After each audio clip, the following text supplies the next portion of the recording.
नमस्कार मित्रांनो, पुन्हा एकदा स्वागत आहे तुमचं आपल्या यूट्यूब चॅनलमध्ये ज्याचं नाव आहे लर्न लिफ्ट. तर आज आपण बघणार आहोत आपण कोणत्या पद्धतीने CSS मॅनिप्युलेशन करू शकतो एखाद्या HTML एलिमेंटचे jQueryचा यूज करून. तर याच्या आधी मी तुम्हाला सांगू इच्छितो की जावास्क्रिप्टमध्ये आपण JS HTML2 नावाची एक प्लेलिस्ट बनवलेली आहे. त्याच्यामध्ये डोम मॅनिप्युलेशन जे आहे क्लासेसचा असो किंवा दुसरं कोणताही असो, सगळेच व्हिडिओ मी बनवून टाकलेले आहेत. तुम्ही तिथे जाऊन बघू शकता. तुम्हाला जर जावास्क्रिप्टमध्ये समजून घ्यायचं असेल तर. तर या व्हिडिओमध्ये आपण jQuery थ्रू बघणार आहोत आपण कोणत्या पद्धतीने करू शकतो ते. चला तर मग वळूया व्हिज्युअल स्टुडिओ कोडकडे. तत्पूर्वी मी सांगू इच्छितो की चॅनलला जर तुम्ही नवीन असाल तर चॅनलला सबस्क्राईब करायला विसरू नका आणि बेल आयकॉनला क्लिक करायला विसरू नका. व्हिडिओ शेवटपर्यंत बघा. व्हिडिओ जर तुम्हाला आवडला तर व्हिडिओला तुम्ही लाईक करू शकता. तर पहिली मेथड आहे बघा, HTML क्लास मॅनिप्युलेशनमध्ये टोगल क्लास आहे. तर टोगल क्लास म्हणजे काय? तर टोगल क्लास जे आहे ती कॉम्बिनेशन आहे ॲड आणि रिमूव्ह क्लासचा. तर त्याचा सिंटॅक्स असा आहे, टोगल क्लास आहे टेस्ट1. तर आपल्याकडे हा कार्ड आहे. या कार्डवर काही क्लासेस ऑलरेडी ॲड केलेले आहेत. तुम्ही इथे पाहू शकता कार्ड कंटेंटवर ही कार्ड कंटेंट नावाची क्लास ऑलरेडी ॲडेड आहे. पण आता आपण काय केलं आहे, आपण या आउटपुट कंटेनर डिवला क्लिक इव्हेंट हँडलर दिलेला आहे. तर क्लिक इव्हेंट हँडलरवर काय होतं आहे, या कार्ड कंटेंट जो आहे त्या कार्ड कंटेंटला टोगल क्लास होती कोणती टेस्ट1. तर तुम्ही बघू शकता ॲक्शनमध्ये. तर जेव्हा मी याला क्लिक करतोय बघा टेस्ट1 ॲड झालेली आहे आणि पुन्हा जेव्हा क्लिक करतो तेव्हा टेस्ट1 जी आहे ती रिमूव्ह झालेली आहे. तर टोगलसाठी कसं असतं, युजरची ॲक्शन गरजेची असते. आता फॉर एक्झाम्पल आता मी याच्यावर होवर केलं तर ती एक झाली ॲक्शन. ठीक आहे. तो होवर केल्यानंतर टोगल मी कोणती क्लास करू शकतो, टेस्ट1. जेव्हा माऊस आउट मी करणार तेव्हा ती झाली युजर ॲक्शन. तर त्यावेळेस सुद्धा टोगल क्लासचा यूज होतो. तर ॲड आणि रिमूव्ह या दोन्ही गोष्टी त्याच्यामध्ये कंबाईन असतात. तर आपल्याला टोगल करायची असेल क्लास तर आपल्याला क्लिक हे आहे दोनदा करावं लागतं. ठीक आहे, जर ॲड करायची असेल किंवा रिमूव्ह करायची असेल, कारण की ते ॲड आणि रिमूव्ह या दोन्हीचं कॉम्बिनेशन आहे. तर सेम आहे, कार्ड कंटेंटला आपण टेस्ट1 नावाची जी क्लास आहे ती इथे ॲड करूया. जेव्हा होवरवर जाणार ते तर तेव्हा इथे काय मेथड असणार आहे, ॲड क्लास. आणि जेव्हा तो माऊस आउट करेल तर तेव्हा युजर जेव्हा माऊस आउट करेल तेव्हा रिमूव्ह क्लास करायचे. बघू शकता तुम्ही सेम करतोय आपण. होवरवर ॲड क्लास आणि होवर आउटवर आपण रिमूव्ह क्लास करतोय. तर इथे आपल्याला दोन कंडिशन द्यावे लागले. परंतु इथं कसं असतं, इथं दोन वेळेस आपल्याला युजर ॲक्शन क्रिएट करावे लागते. तर ही सुद्धा 2 वेळेस युजर ॲक्शनच आहे. परंतु याला 2 कंडिशनमध्ये आपल्याला कोड लिहावा लागतो ॲड करण्यासाठी आणि रिमूव्ह करण्यासाठी. इथे आपण 1 लाईनमध्ये ती क्लास जी आहे ती टोगल करू शकतो. ठीक आहे. तर इथे पहा तुम्ही, मी जेव्हा याला होवर करतोय तर इथे टेस्ट1 नावाची क्लास ॲड झाली आणि होवर आउट करतोय तर टेस्ट1 नावाची क्लास जी आहे ती रिमूव्ह झालेली आहे. ठीक आहे. तर ॲड क्लास, रिमूव्ह क्लास आणि टोगल क्लास या 3 मेथड्स आपण शिकलेले आहोत. तर आता चौथी मेथड आहे बघा, हॅज क्लास नावाची.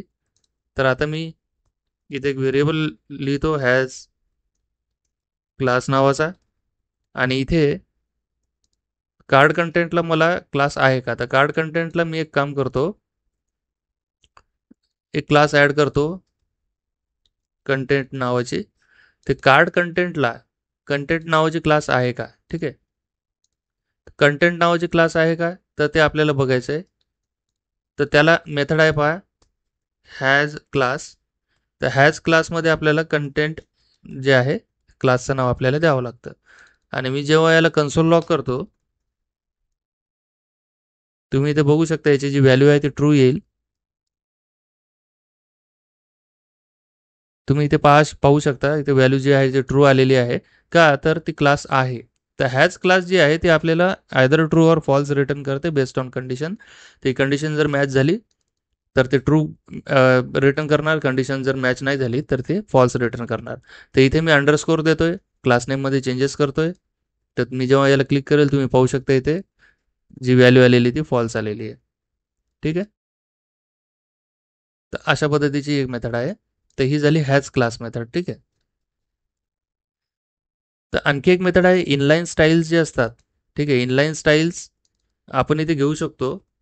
फॉर एक्झाम्पल आता ही स्टाईल्स आहे. काही वेळेस कसं असतं की काही एखाद्या इलेमेंटला क्लासेस तर आपण ॲड करतो कंबाईन प्रॉपर्टीजसाठी. सॉरी, म्हणजे जे आपले बेसिक प्रॉपर्टीज असतात त्याच्यासाठी सेम क्लास आपण डिफाईन करतो. पण काही डिफरंट प्रॉपर्टीज असू शकतात डिफरंट इलेमेंटला, बरोबर आहे. तर ते सुद्धा आपण इथे करू शकतो. तर आता फॉर एक्झाम्पल आता इथे मी H1 घेतो. या H1ला मी देतोय स्टाईल कलर हॅश पांढरा कलर दिलाय. तर इथे तुम्ही पाहू शकता पांढरा कलर याला आलेला आहे. तर आता मला या H1चा कलर घ्यायचा आहे. ठीक आहे. इथे मी आय डी देतो, H1 नावाची आय डी. तर या H1चा मला कलर किंवा जी स्टाईल आहे ती प्रॉपर्टीज कोणकोणत्या आहेत ते मला बघायचे आहेत, किंवा एखादी प्रॉपर्टी मला इनलाईन याला सेट करायची आहे. तर त्याच्यासाठी काय आहे, त्याच्यासाठी असतं बघा dot C S S method आहे. ठीक आहे. तर आता मी करतो बघा सी एस एस डॉलर. आता आय डी सिलेक्टर आपण देतोय म्हणून हॅश यूज करावा लागणार आपल्याला. आता याची सी एस एसची जी मेथड आहे तर ती एखादी प्रॉपर्टी मला कोणती प्रॉपर्टी घ्यायची आहे, तर मला घ्यायची आहे कलर प्रॉपर्टी. ठीक आहे. तर कलर प्रॉपर्टी जी आहे त्या प्रॉपर्टीचं आपल्याला नाव द्यावं लागतं. ठीक आहे. H1 ची मला कलर प्रॉपर्टी पाहिजे. तर त्याची जी व्हॅल्यू आहे ती व्हॅल्यू आपल्याला इथे दिसेल. जेव्हा मी याला क्लिक करेल तुम्ही पाहू शकता इथे RGB मध्ये त्याची व्हॅल्यू दिसते. कलर आहे व्हाईट, बरोबर आहे. आता आपल्याला सेट करायची एखादी प्रॉपर्टी याला H1 ला. तर आपण काय करू शकतो, कलर जो आहे तो देऊन त्याची जी व्हॅल्यू आहे ती व्हॅल्यू सुद्धा आपण सेट करू शकतो.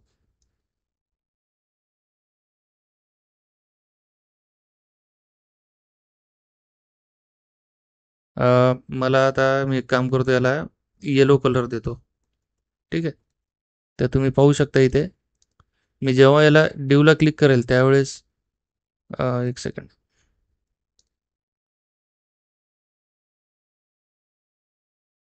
आता आपण काय करतोय, या मेथडचा ॲज अ सेटर म्हणून यूज करतोय. ठीक आहे. कलर आहे कॉमा आपल्याला द्यावं लागेल. याची जी प्रॉपर्टी आहे व्हॅल्यू आहे ती व्हॅल्यू द्यावी लागते इथे. तुम्ही बघू शकता जेव्हा मी याला क्लिक केलं त्यावेळेस टेक्स्टचा जो कलर आहे H1चा तो येलो झालेला आहे. ठीक आहे. तर अशा पद्धतीने तुम्ही डायनॅमिकली सी एस एस जी इनलाईन स्टाईल आहे, इनलाईन स्टाईलसुद्धा तुम्हाला चेंज करता येते. तर इनलाईन स्टाईल चेंज करण्यासाठी तुम्हाला सेकंड पॅरामीटर जो आहे तो एक प्रॉपर्टीची व्हॅल्यू द्यावी लागते, आणि फर्स्ट पॅरामीटर जो आहे तो ती प्रॉपर्टी नेम द्यावं लागतं. आणि जेव्हा तुम्ही गेट करता तर त्या करताना फक्त तुम्हाला प्रॉपर्टीची व्हॅल्यू जी आहे ती प्रॉपर्टीची व्हॅल्यू गेट करता येते, आणि तुम्हाला तिथे प्रॉपर्टीचं नाव द्यावं लागतं. तर त्या प्रॉपर्टीची व्हॅल्यू तुम्हाला गेट करता येते. ठीक आहे. आपण दोन्ही मेथड पाहिलेले आहेत, गेटर आणि सेटरच्या. तर सी एस एसचा यूज करून आपण या मेथडचा यूज करून आपण सेटही करू शकतो किंवा गेट सुद्धा करू शकतो. तर अशा पद्धतीचे क्लास मॅनिप्युलेशन आहे थोडक्यात. पूर्णपणे घेतलेले आहेत मी सगळे कन्सेप्ट. तर मी आशा करतो तुम्हाला हा व्हिडिओ आवडला असेल, आणि तुम्ही इथपर्यंत जर व्हिडिओ बघत असाल या क्षणापर्यंत तर तुमचा खूप धन्यवाद. चॅनलला सबस्क्राईब आणि व्हिडिओला लाईक केल्याशिवाय जाऊ नका, आणि बेल आयकॉनला क्लिक तर कराच मित्रांनो, जेणेकरून तुम्हाला नवीन नोटिफिकेशन मिळत राहतील. धन्यवाद मित्रांनो.